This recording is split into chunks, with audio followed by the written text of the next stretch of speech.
You think you just chose to watch this video, but your brain decided that 3 seconds ago, before you even knew it. You don't choose what you want. You just obey what your neurons have already voted on. Every craving, every instinct, every yes you've ever said wasn't yours. It was chemistry wearing your voice. So the real question isn't why do we choose? It's when do we start pretending we did? Because deep inside your skull, something fires first, long before you ever feel the spark. And by the time you call it a decision, the decision's already done. Let's start there. Number 10, the millisecond dictator. In 1983, neuroscientist Benjamin Libet did a simple experiment. He told people to flex their wrist whenever they felt like it. They reported the moment they decided. Meanwhile, machines tracked their brain activity.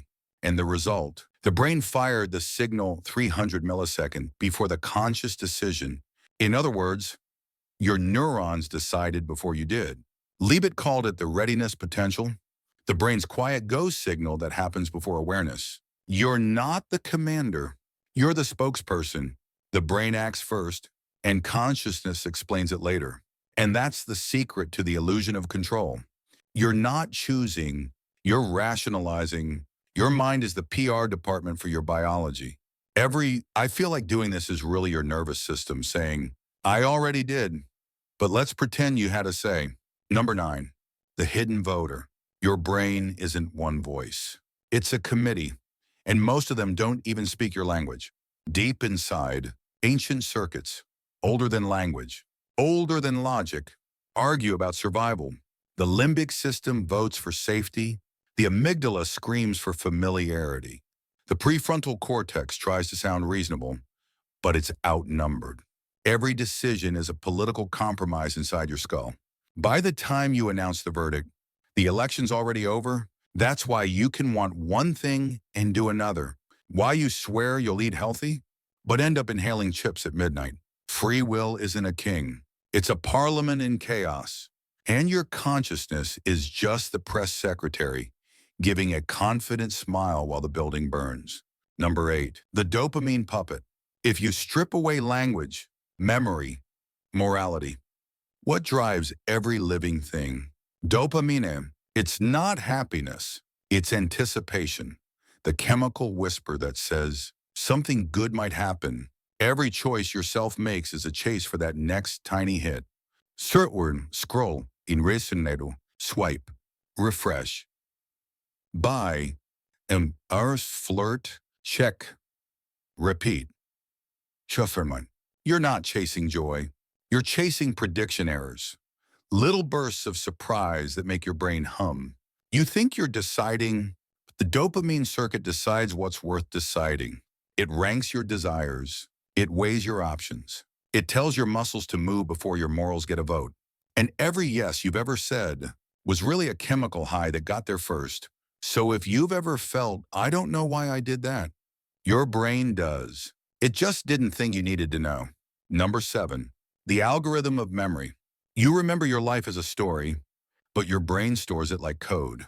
Every memory is rewritten each time you recall it. You don't remember the moment. You remember the last time you remembered it. That means your past self is an algorithm retrained by every recall. You edit yourself every time you think. So when you say, that's just who I am, what you really mean is, that's the version my brain keeps loading because it fits the data. Free form. Free will.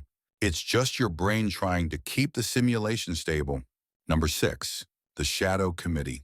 In every brain, there's a hidden boardroom of biases, confirmation bias, hindsight bias, optimism bias, negativity bias, each whispering in your ear while pretending to be reason. They filter reality before it even reaches you. You don't see the world. You see your brain's summary of it, edited for safety and ego protection. When new information threatens your beliefs, the amygdala fires alarms. Your rational brain doesn't debate. It defends That's why you can't argue people out of their illusions. And why your own open-mindedness is often just your bias wearing better clothes. You're not a free thinker. You're You're a prisoner with a very comfortable cell.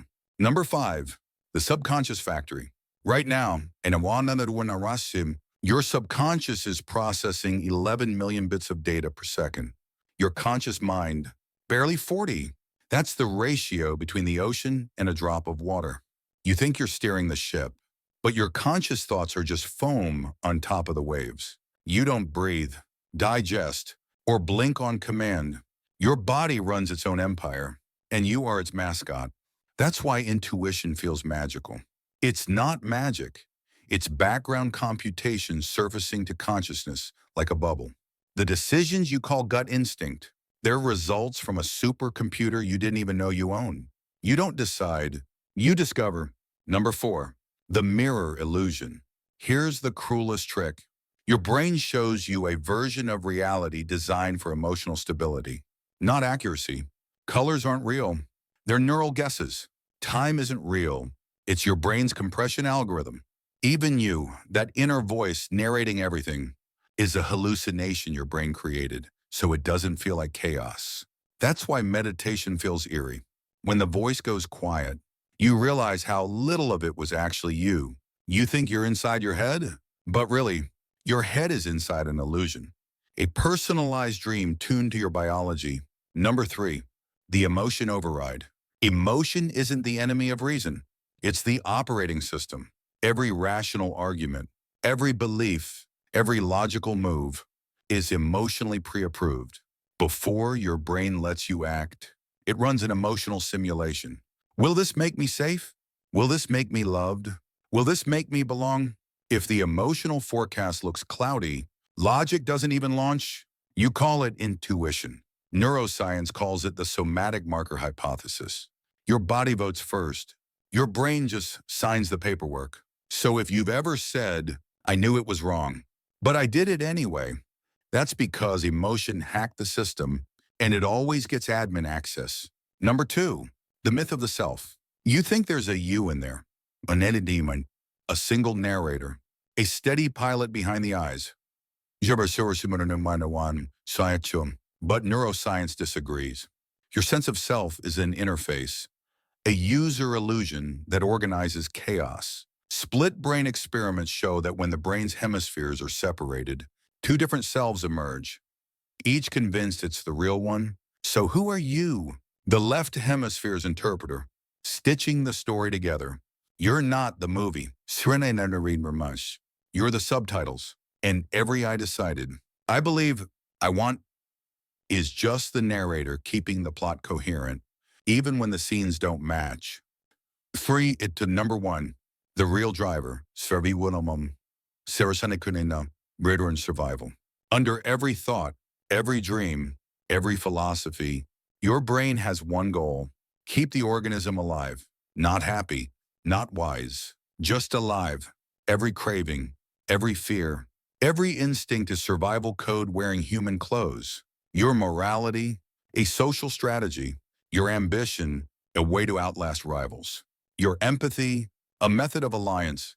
The Verminoa one. You think you're chasing meaning? You're really just optimizing for survival in a world too complex to understand. That's why your brain loves patterns, stories, control. They make chaos look survivable.